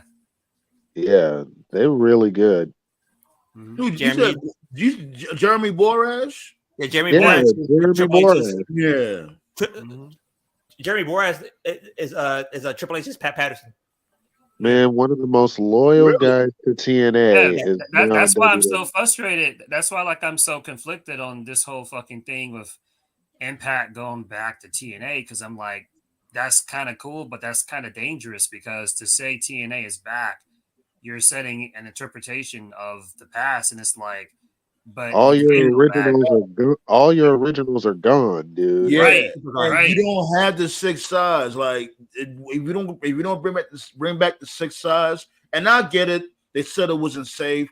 People was getting hurt a lot, They're but never you know what I gonna mean. bring it Figure out a back, way. dude. Figure out a way to make the ring more safe. You know what I mean? And It's years later. I know you can figure something out, but y'all have to bring back six sides. If y'all don't bring back funniest six Never sides, gonna do it, it's bro. never The gonna be. funniest- It's never gonna be TNA. Never. The funniest quote I ever heard about the six sides was when Sting said, "I fucking hated that thing" on the table for three. Yeah, man. Yeah, but that was their identity. You know, that's what made people tune in. The main thing that made people tune in, because But- if you didn't watch AAA, if you didn't watch like Lucha Libre or AAA shit like that, you booked the fuck Like, out. wasn't it- seeing a like, ring wasn't it that. eight sides? What the fuck is There was this? 8 sides on AAA, wasn't it? AAA has 8 sides. Yeah, Yeah, now but they the- do. Oh, it's 8 sides. Oh, yeah. Matter of fact, you all right. But like you know what I mean. Like it's somewhat of an example. Like if you never seen a ring like that from before, and you see TNA for the first time, you know what I mean. As a casual, you'll bug the fuck out. Like what the hell is this? And you be instantly intrigued from right then and there. I'm Yeah, intrigued. TNA I'm matches. intrigued right now. R, what you talking about? the best Just some old TNA school TNA. the best TNA match I ever seen was that triple threat between Joe, Styles, and Daniels. Oh, Oh hell God, yeah! that match is untouchable. Come on now. Actually, I thought One of the best matches ever. one of the best matches was Christopher Daniels and his partner. They was on a cage and they was fighting LAX. Yeah, AJ and LAX. And- You talking about Triple X? Yeah, That That's was correct. Nah. Oh, and Triple Elix X, and Triple Elix X Skipper AMW. and And- fucking Oh, Elix okay. Skipper was and that guy walking did on. the tightrope. He did that Oh, tightrope on that- that Tight Yeah, rope, on the that tight rope table. iconic, Hurricane the Rana iconic at the Don top West of the call. cage. Yo, Yeah, that thought he was spot gonna kill is himself. fucking that's when iconic. Don West. That's when Don West. hit that call. Don West just gets hype over everything. Gotta be kidding me! I really Yo, think, that yo, spot Every, was Don every, crazy. single, every single one of Don West's calls is just funny as shit. Hey, update. They cut the lead to 4. Yep, it's Who 11-7 else? now. Bottom of the ninth. damn, these mom, they fighting for real, huh? What game is this? You said game Game Game 7, 3. No, game 4. game 4, Yeah, game 4. Game 5 will be tomorrow night in Arizona. and who's leading the series? Texas 2-1. Okay, Could be 3-1 if their closer closes the door. They have 1 out, or they have 2 outs. Bottom of the ninth. yeah, it's a wrap. They can keep fighting all they want, but Let's see it's a what's wrap. going Speaking of wrestling though, I gotta say, man, what did y'all think of Raw this week? It was okay. Okay, here's all right. Here's the thing, right? It was good things and it was bad things. It was definitely bad things. Oh my god, like that. Yeah, man, Judgment Day. That Judgment Day was League, the main event again. shit, Christ, that was bad. I actually read about that match. That match was not supposed to end the way it was supposed to. Apparently, the referee missed the signal. Know what I'm predicting? The person that Nakamura was talking about is going to be Randy Orton. Yeah, Randy Orton's coming back. He finally got cleared. He's been training at the Performance Center. So Randy Orton. I just he's actually been cleared for months now. It's the just problem that is it's like they like touch and go for right now. It's not gonna feel magical because the media can't shut the fuck up. Let these boys let it be special like it used to be. That's Meltzy boy. No, but Nakamura, Meltzy always has an inside scoop. But 80% Nakamura of the time don't know what the hell he's talking about. But Nakamura always put he put a level of Texas just won game 4. So they what? They just won. Oh, okay. I said the Arizona was like they did what? No. They had a grand slam. Man. Oh, they got the Creed brothers debuting on Raw. They look good. I like their presentation. They look good in their match for real. Yeah, man. Alpha Academy put them over. They put them over really good. Like Ivy Nile, adding Ivy Nile was a good addition. Yeah. You see, this is how you debut somebody from NXT. The match was good. They won their debut. They did vignettes, and the crowd got behind them. Yo, you know what I'm saying? DIY won their match because I like that too. If they had the Two Stooges beat DIY, I would have been on here fucking losing my mind. You know I would have. And but Toph, can I ask you a question real quick? It's sugar and half of Kool-Aid and you add more sugar. There you go. Okay. Yo, Toph, are you there? Did we lose Tone? Yeah. What's your question? Okay. Gave you the answer. How do you feel about the comparisons between Tony Khan and Vince? And what way? They're comparing the new Dynamite, how like late changes and everything, and they're comparing it to Vince's Raws and SmackDowns. I think they're both out of touch with the fans years and before. it's on the show. Well, for me, it wasn't really like the Raws and SmackDowns and stuff. For me, it was always like, as I discussed with Sandman and Nate on previous shows, it was the pay-per-views. Like, if you're gonna make up shit for your regular weekly episode, fine, but for your pay-per-views, specifically like your biggest show of the year, like your WrestleManias, your Royal Rumbles, like you need to have that shit locked down like months in advance. And it got to a point where even that was being decided the day of. That was really when WWE and Vince started to lose me. And so, in relation to that question, it's not like TK is making up shit for his pay per views as far as who's going over. Now as far as the story and like the build to the pay per views, yeah, that's definitely a weakness. The build can definitely be worked on for the AEW pay per views, but once the show starts from bell to bell, the matches are good, the results are good, and most of the time, whoever wins in an AEW pay per view, Oh, what it's the usually fuck? the right call. Most of the time, What the fuck is Victor Wembanyama wearing? Hold on, wait. Like, Toph was cooking right there. I ain't gonna lie, Toph. I thought you was gonna be a little biased. I was waiting. But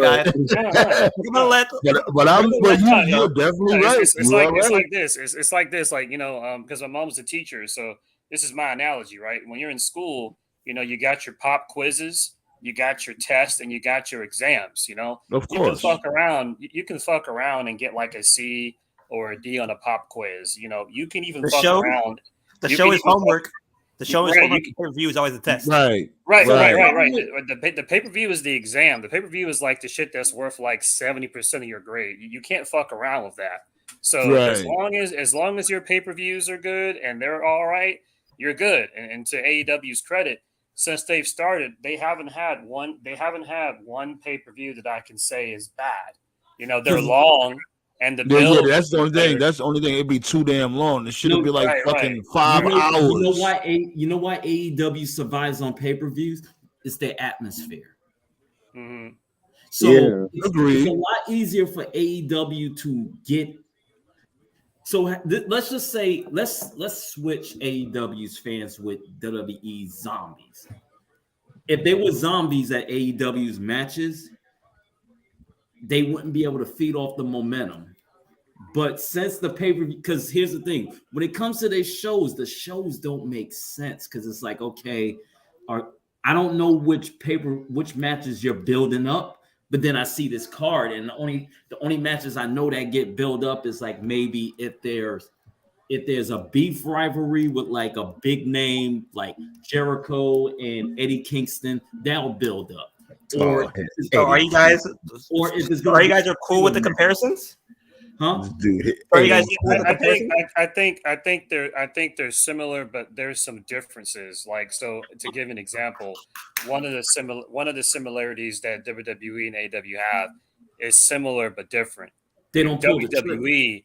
They'll have someone like, all right, take Nakamura, right? Nakamura just challenged for the World Heavyweight Championship twice.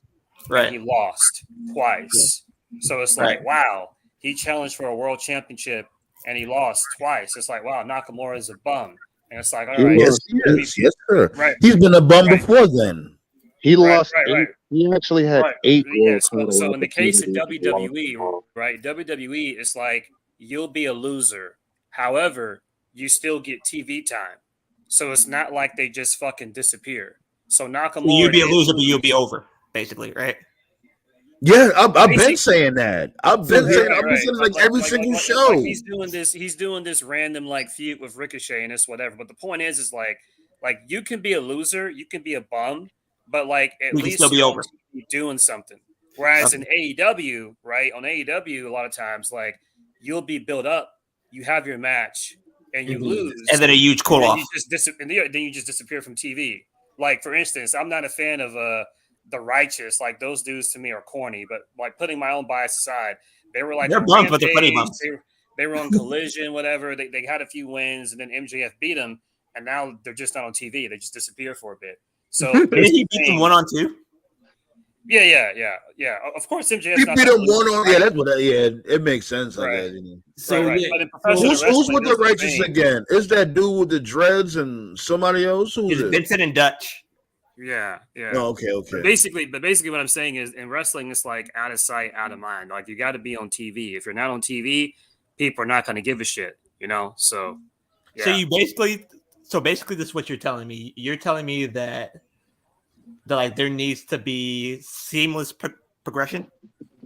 What I'm saying is that in WWE, you can be a loser. However, if you get TV time and if you appear on a weekly basis or a semi-weekly basis, nobody forgets about you. You'll maintain some credibility. Whereas if you appear once a month or like once every 2 months, no one's going to give a fuck. So no one's going to care if Lance Archer shows up and kills a jobber. All right, cool. We'll see you in 3 months, Lance. You know, you got to be on TV. What ever happened to him? Where is he? I don't know, man. I'm just using him as an example. Lance Archer can't talk. Well, will you see? Wait, hold on, wait. Will you see Lance Archer at TKO? I see Lance Archer like pops up on a randomly on Rampage, but Rampage, that's right. I'll say this much about AEW pay-per-views though, because the rumor is, and you know, because they just added another pay-per-view, World's End, December 30th, and according to reports, you know, if the HBO or not the HBO Max, if the Max thing is true, then you know AEW will be on Max next year, which is good. I'm all for that. We all be on streaming. I can't wait for that. Absolutely. Right. But the rumor is that they'll have like 12 pay-per-views a year, which I think is too much. That's definitely a negative. However, after thinking about it for a bit, I was like, you know what? There actually is a positive to having like I don't want to have 12 pay-per-views a year, but if they do have 12, there's two positives. Number one, if they have 12 pay-per-views a year, that means they have to be shorter. You know, and go on a set price. Right. So by having when he go to Max, he's definitely gonna have to like lower the prices on the pay-per-views because it's not gonna be pay-per-view, it's gonna be streaming now. You're gonna have to book the same amount of matches as Triple H is doing for that. Right, that's what I'm saying. So, and rightfully so, you know. But this is the tricky part, though. How would they be able to do that shit with a roster so vast? Well, that goes to my second point. If they have 12 shows, then that means the pay-per-views, premium live events, what you want to call them, that means that they'll have to be shorter. Because you can't do 12 pay-per-views of like fucking 10, 12 matches. You have to cut it by at least 12 hours. Or by 2 hours. It have to be like WWE and maybe have like 5 or 6 matches. And the second advantage to it, I don't want to see it. I have no interest in it. But like if you're going to go to 12 pay-per-views, this may sort of have to force them to do some type of soft brand split, which I'm not a fan of. But to what you just said, Sandman, AEW's roster is big enough to actually have a sort of soft brand split, sort of. But do you think didn't they do that already with Collision? Wasn't that soft brand split right there? I don't even think it was because it's like now the fucking the Elite Gold, whatever the hell they are, the Bullet Club Gold is popping up on Dynamite. So make up your mind. The one thing I don't like about Bullet Club Gold, and this is just me just being honest, like I like Jay White, but the way that he's acting just kind of corny. His acting could be a little bit better, but really sets me off. His feud with MJF now has been pretty funny. Yeah. No, but he's definitely more comedy than he was in New Japan, because in New Japan he was 100% serious. He was a killer in New Japan. I don't mind it though, but I get what you're saying. I don't mind it either. Like we also got to remember what I was saying before. we also But got to that was- remember, like what I was saying from before, like you know, what I mean, they're gonna try to basically go outside the box with their characters because AEW they trying to make AEW a global conglomerate, so they can't be mega It serious can't all the just time. be always. But It's to like Yeah, when you that's me, right. see MJF doing the kangaroo kick and shit like that. but It's to And me, it fucking gets over, and, you know. They and just like fucking they got this is what they have to do to expand their character, and I'm yeah, all for it. I really yeah. am. I to mean, me, look at to me, fucking look it's at elevating the wrong person though. It's elevating and Sandman, you can say it though. It's elevating Rock Hard, pause, Juice Robinson. I'm telling you, did you see what Robinson Tony just Storm? funny. Did you see what she was wearing that last show? Pulling bro. tangerines and apples out of her fucking. A good example. Bro, she's You fucking can see Marilyn why he's Monroe. rock hard. Bro, A fucking good Tony example of Storm is character Marilyn shit. Monroe. for Hey, God's sake. that'll make Juice rock hard too, seeing some shit like that. See, for me, one person who's figured it out, and I used to give him shit, and like low key, this is my first time talking about him in months. Is the Daniel Garcia dude? Juice Because Robinson. when I first saw him, I was like, "Yo, man, this dude is as bland as paper towel." I didn't care about him. Then he started doing this whole dance thing, and I thought it was like, "This is stupid." But it's like, you know what? It got It over. got over, right? Just like Norman Smiley when Norman Smiley did the wiggle, that got over. Oh, fuck! I was can't like, stand Norman Smiley. The wiggle was I petty. can't But watch it's Norman stupid, man. Smiley But because it's, of but them it's fucking. getting him over. them It's damn getting him I'm, over. I remember when this dude, he wasn't he humping Hacksaw Jim Duggan and one of these motherfuckers. Oh, I'm like, God. I oh, remember- what is going on over here? What type of time Norman Smiley is on? No, Man, he told a Norman lot of Smiley it things. was cool to wear those Speedos when he wrestled. I remember. Them I, Speedos Hey, is hell of a bigger than wrestler his though. whole Like chest. he Them was Speedos a are really bigger good than his wrestler, whole Norman chest. Smiley. Doesn't he Like, still real quick, train in though. the he's one of the trainers in the PC, right? Yeah, he's one of the he was coaches. training. He was Still there. training Still NXT. there. Yeah. Right. Like I remember one time, like I think like it was like during like that old wrestling federation, and there was So that one more time, you had promo by fizzled out. World Wrestling Federation. like you remember that former a federation XWF Yeah. Oh that my was God. supposed to leave, and there was a Wasn't Hogan promo. supposed to be with them, but they couldn't afford him or some shit like that? Yeah.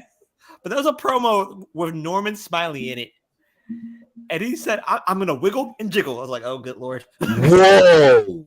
Oh wow. Pause. I'll send the video. I'll send the Let me, video. let me read these comments real quick. He said wiggle and jiggle. I'll Pause send the that, video. please. I sent the video, but I swear that's what he said. So Dynasty said you need to show personal look at Brian. He was the best wrestler in the world for a decade, and no one really cares about him till the skits with Kane. I wouldn't really say that. Like I would say this, right? He people still got love for Brian Danielson.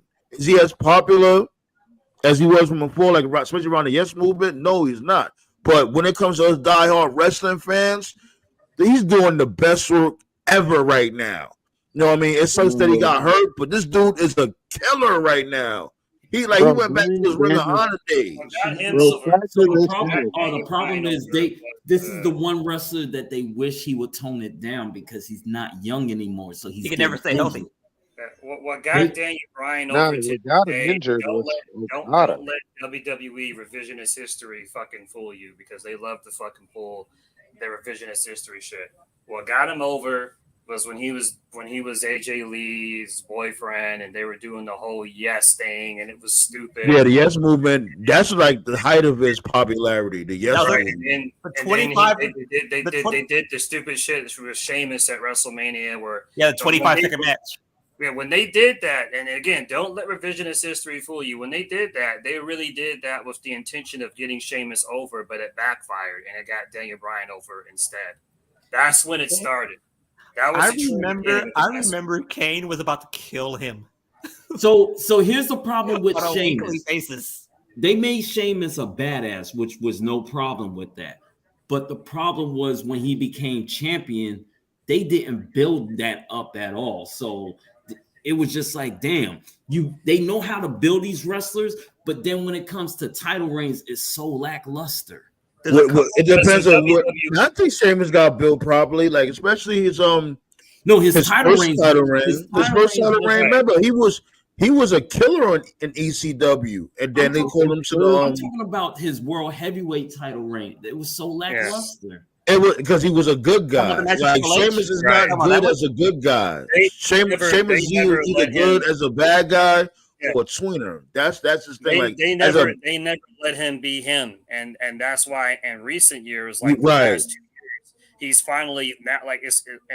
I'm not even trying to disrespect him because Sheamus is great, but these past two, he's injured, ballet dancer. That's why he's on. Yeah, he's hurt. He's hurt badly. Yeah, but these No way. past 2 years, he's finally now just getting his flowers because he's allowed to be himself. And it's just like if they had just let him be himself from the very beginning, he would be an even bigger star. He would be like at least maybe a 10-time world champion. But yeah, no But one not only follows. that, I'm gonna let you go, Black Saw. Not only that, Gunther put this dude over the fucking moon. Oh my god. Bro, Gunther, that match between him and Gunther, that shit was a fucking war. Every time Oh, Gunther, yeah. every time Gunther wrestles somebody, he tells him make the match stiff, and that's right up Sheamus' alley. as Drag far it as out. Oh I man, I as could far watch as I that match right now and still be entertained. There's a lot Gunther of versus Dragunov contracts. look like mass fucking murder. There's a Yo, lot of oh, contracts man. expiring next year, and his contract's one of them. I know. Apparently, the word is that he's unhappy. Drew still has not re-signed. He still has not Yeah, signed I a was new deal. about to say I that think- Drew McIntyre's Yeah. deal is about to So end. the Like reason I I was think, bringing like I think Sheamus Drew, is, like I think if Drew Sheamus stays, is- but Sheamus is gone. Yeah, well, I was gonna say if Sheamus is gonna go, then what I do is, I would have him go out with Roman. Let him face Roman for the title, and have that one last banger, as he likes to say. What better way to go out? I'm shocked that they never revisited Roman versus Sheamus. Weren't they in a feud with the Brawling Brutes at one point? They did, but it was just kind of dropped. So That was best- yeah, The best thing about Triple H is that he always restocks the shelves. If you think about it. well, what is he restocking now? Because the talent is trash. He's going to restock the shelves the second that Sheamus and Because if the future is Chase U, I'm not looking. no. Speaking My of, prediction- when it comes to talent, prepare for another Black Friday, Black Thursday, whatever they want to call it. There's gonna be more people getting fired because remember, they're still in the process of liquidating. So more prediction- people's gonna go. My prediction is that Sheamus and AJ leave. Triple Sheamus. H, according to what Triple H said, and if the reports are to be believed, he has more power. But for the sake of argument, let's just Think that's pretend final that's the case. No, he if- don't. if- He don't have according the to- final say. I know. Ari Emanuel's daughter got final say. Vince got Right. His Well, daughter? according to what Triple H has been saying, the plan going forward is, as far as the PC is concerned, and just WWE in general, the plan is every 6 months they're going to do an evaluation of the roster every 6 months, and Fucker, basically gotta go. they feel like if you're not making any progress in 6 months, you're gone. by Or Jimmy. Yo, you're right. I remember that. We spoke about that too. As a matter of fact, we spoke about that shit from way before. You right? Yup. every And every remember, 6 we was months. also saying like, yo, that's some Jimmy, bullshit. bye-bye. 6 months? Like, how you expect this to get good in 6 fucking months? Right. You That If shit the ain't rule easy. is- the rule You is can't. if you don't You make any can't progress, master. if you don't You make can't- any progress in 6 months, you're gone. Or if 6 months go by and you're making a certain amount that they feel that you're not worth, you're gone. Yeah, AKA, but even still, it doesn't matter. You we can't should be master the expecting craft. Jimmy Uso to get his walking papers. So no more. So no more. Fuck you, pay me. So it looks like Jimmy Uso gonna get his walking payments because he's worthless. Basically, Jimmy, yo, man, Jimmy Uso looked like a fucking jackass. Like how you? The only thing that's shining about Jimmy Uso is that bright ass red outfit he wears. I'm gonna keep it real with you. Jimmy Uso is ruining the bloodline. who is? yeah, I agree. Jimmy, Yo, look, man, look here. I understand. Yeah, Jimmy, he looked like a whole goofball right now, but You know what I mean? Roman is playing chess. No, He no, no. playing chess with this dude. We ain't He talking got him about doing. that. He know this dude Jimmy is hanging from the motherfucking dangalang. Pause. No. We ain't So he's talking using about that. them. When the bloodline was smoking hot, Jimmy Uso was always in the back. He didn't say shit because there was a reason why. He can't because Jay talk. Jay Uso carried the knew promo. how to carry the Yeah, shit. no, he was saying shit. Remember, he was the only one that was backing Sami Zayn. No, but for real, even when Jimmy talked, I'm like, why they let this man talk? Just shut up, be the sidekick. I got a better idea. Now Why the the fact hell that he- Jimmy is getting all this airtime is showing all his flaws he had, and it I makes want to Jay, know I agree. why. I agree. and I want to know why and the it fuck makes he- Jay look like a bigger star, but at the same time, No. it's watering Yeah. down Jay Uso. No one. Come on, Like, come on, it's y'all. like we Say it, said say it, y'all. before. I gotta say it too. Yeet. It's No, like we uh, said yeet. before. There so many brothers, not really just brothers, but so many wrestlers in general. They try to copy what Brett and Owen did, but it's like the thing about it is Brett and Owen worked because they were both good. They both have That to was- be able to carry their weight on their And That was own. the best. Owen- That was the Owen- best brother matchup of all. And they fucking said time. Owen at was- WrestleMania. Hell Brett yeah, said hell Owen yeah. was the And- most talented guy. He had agility. He was a high flyer, and he knew how to wrestle like in ring match. And the And thing here's- was, Here's the best. Hold Hold on, y'all. Y'all didn't say yeet. You don't gotta say yeet. Say it. yeet. Right. Yeet. Here's the best. Here's the best part about Nah, that. Jey Uso, he's fun, man. I like that. Jey Uso is really fun. Like what you said, Putting my own- Joe. He give you Right. Booker T vibes. He's like Yeah, the Booker T of Raw. he's just here's the better. best- He's in shape. He's first He's of all, fun. like, he's in. He just makes he's shit fun. And that's Right. another Fuck thing. anymore. Jimmy looks fat and sloppy. Yeah, Here's the best part about that Owen versus Brett matchup. That matchup led off WrestleMania 10. To me, that match Hold should have on. been. I thought that match should have been Owens' launching pad to the WWE title. I wish they would have Thing launched. is- I wish they'd have launched him to a box of tissues. That made the match between Brett and Yoko mean so much more. and the thing is, the thing is like on Raw, right? Like Jay.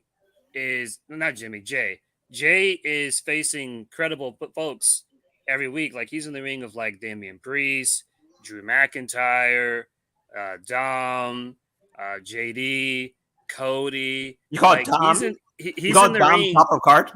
He's Yeah. yeah. Dom is one of the top acts on Raw. You I'll wouldn't give you agree that. he's not Actually, Yeah. Dom Yeah. is doing hella good job. right. He So is, like yeah, he Jay, is. he's in there, and he's holding his own with like credible stars. While Yeah. Jimmy every week, he's on SmackDown just getting squashed by just anybody. Real So I'm quick. kind of so putting my own bias aside. I'm looking at this objectively, and I'm like, how the fuck are casual fans supposed to give a shit? And about- this is what I'm Jay talking versus about. Jimmy?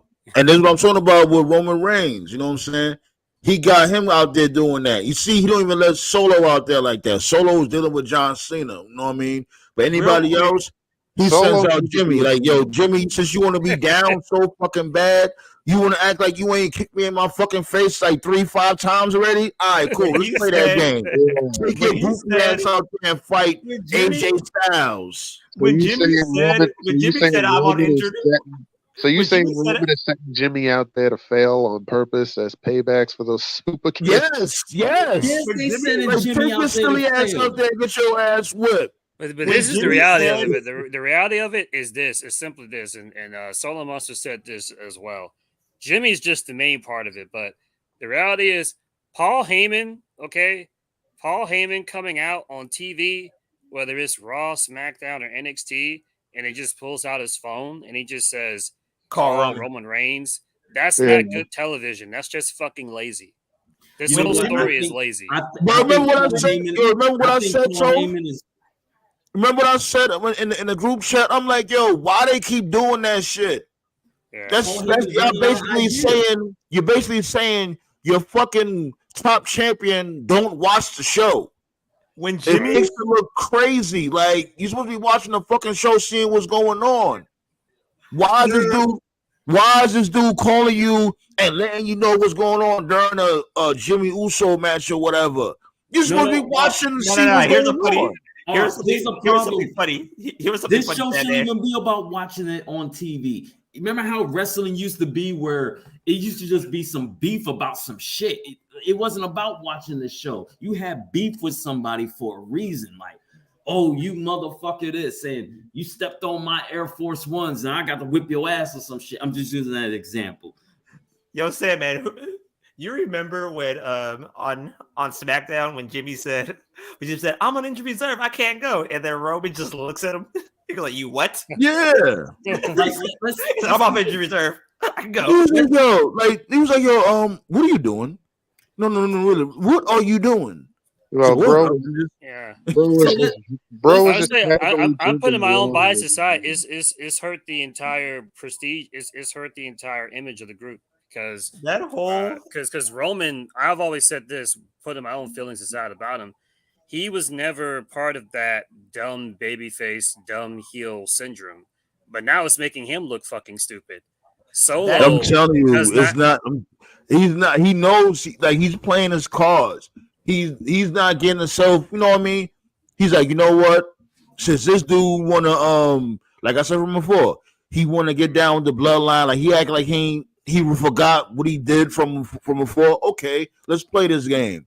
And he's sending him out there to take all the damage from motherfuckers like a Cena, like LA Knight, instead of himself going out there and get beat up by them guys. WrestleMania. Basically, I'm saying like it's time to wrap it up because WrestleMania Solo, better end the storyline. Like, he's cool and all, but like he doesn't have that aura of invincibility anymore. I'm not saying he feels like another guy. Yes, you do. Yes, you do. Don't do that. Yes, you do. Who and he could beat Kenny Omega and he could beat MJF. I don't care. Who Sandman, you don't do coke like TK. Come on, put it down. The fuck out of here. You know, fucking show some respect to the chief. All right. Man, I'll tell you what they look need. Indestructible no more. Just stop. I'll tell you what they need to stop doing real quick though. Stop announcing John Cena as the greatest of all time. Oh God! Greatest of all time. Lord, that shit is annoying. Literally, it's like the Tribe Called Quest when it comes to Cena now. John Cena, drink that Just cup of coffee. Respect the hustle. Know what song John Cena should come out to? The LL Cool J greatest of all time. He is the greatest of all time. What's God to say? Like, so you jacking Cena, but you mad at me for jacking Roman Reigns? Because John Cena is the greatest of all time. They kind of booked themselves into a corner. They kind of booked themselves into a corner too. Because he's not even the greatest of the month. Wait, they booked themselves into a corner because Crown Jewel's this weekend, right? Right. Yeah. We will be here. Like, pull up, y'all. We'll be here for Crown Jewel. We'll be here. Okay. Well, I think they're kind of screwed because honestly, like, you know, Cena's going back to Hollywood, so Solo should really be winning. But the whole story is like, oh, I haven't won a match in like what 4 or 5 years. So it's like I'm about to get you out of here, Ballet. Don't do that. I'm about to get you out of here. I can get you out of there from the chat. Don't think I can get you out of there. You know the ironic about that is the goat, the motherfucker. Yeah, curry goat. You know what I'm gonna do? Don't be mad that Roman Reigns can't do 1/3 of what John Cena did in his career. He's more popular, man. Look. Know what I'm gonna do on Saturday? I ain't gonna do that. He actually did. The crazy thing is he actually did. The only thing Cena has on him is more world titles.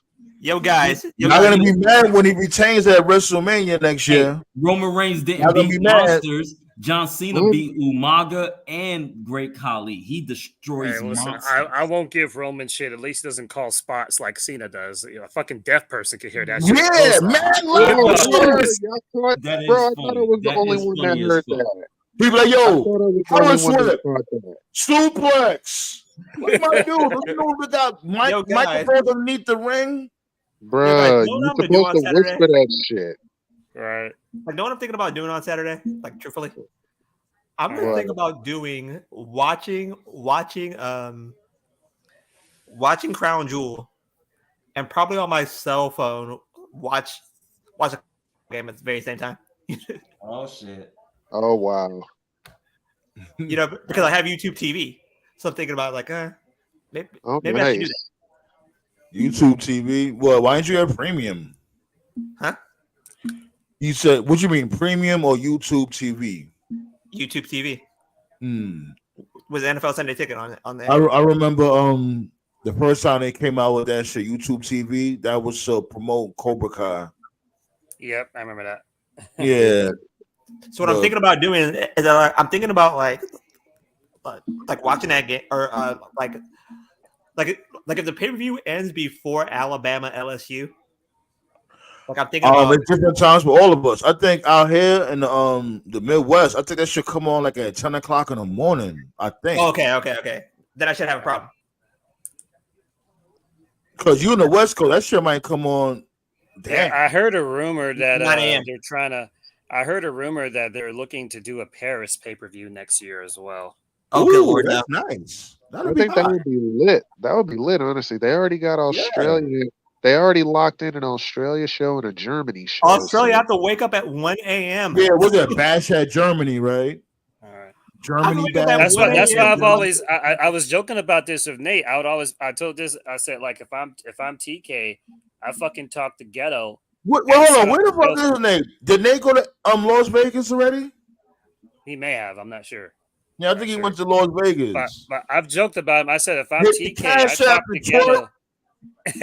I talk to Ghetto and I see if I can set up a show in Japan. And I bet you if they do, all of a sudden it'll be like Royal Rumble coming to Japan in 2025. Yo, Man, come on out here. That shit might come on like what? Probably the same time as Crown Jewel. Yeah. Like they would do it. No. Like it's gonna be worse. I'm gonna have to wake up at 1 it's actually a.m. gonna be catch worse. that Sunday pay-per-view. Bro, I gotta get up at That'll be some new shit though. Bro, up here, I gotta Royal get up at Rumble in the 3. Tokyo Dome. Man, that's why I can never watch New Japan pay-per-views. That shit comes on at like 3 o'clock out here. Yeah, it comes on at 1. It comes on at 1 o'clock in the morning out here. Hey, R, you got 13 likes. Yes, I will. You got 13 likes. Nice. Awesome on a Halloween night. I appreciate all y'all, man. All y'all are awesome. Sandman, did you see the photo I sent before we go for tonight?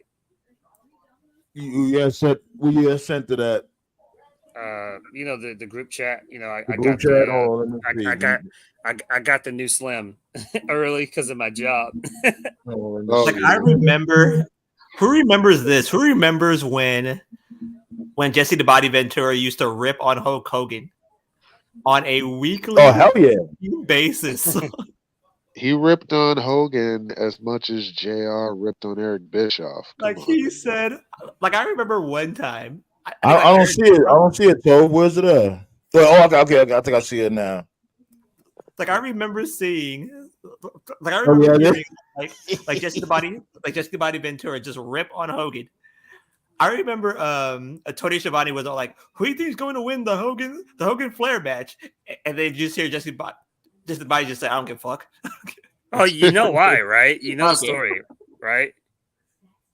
Yeah, because he ruined the wrestlers union, right? Right. Yeah. Mm-hmm. Yeah, him and Hogan never been cool after that. Like he was over it with that dude. Yep. The way. But hold on. Wait, I didn't mean to cut you off, my dude. But before we get up out of here, favorite bum the ticket match. Go. Taker versus no. Yeah. I'll go first. Taker versus Michaels. I'll give him that. That match is great. Wait, which one?